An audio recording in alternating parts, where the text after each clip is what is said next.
adrenaline binds to the beta adrenergic receptors and stuff happens. At the muscle, it increases strength, it increases contraction velocity. At the heart, it will increase the contraction strength of the heart and the speed of contraction.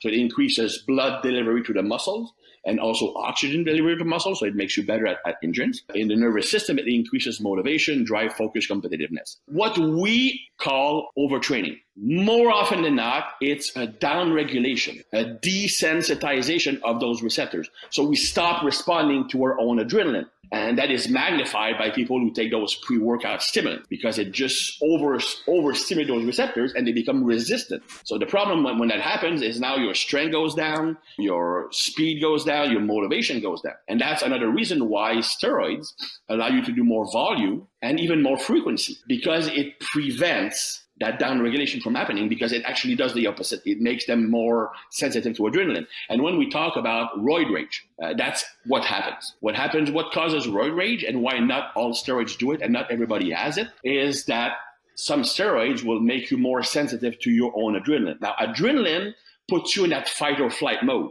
So from a behavioral standpoint, you're more competitive, you're less patient, you're more intolerant, and you will be more conflictual.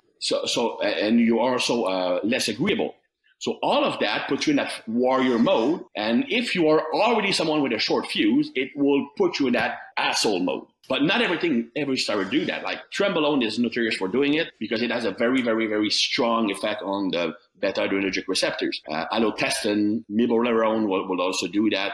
Testosterone in high dosages. Other steroids actually have the opposite effect. Some steroids will increase serotonin and dopamine, like Dynabol, which actually will calm you down. So it's not just I'm taking steroids. It's a lot more complicated than that. But generally speaking, for bodybuilding, they can and should do more volume.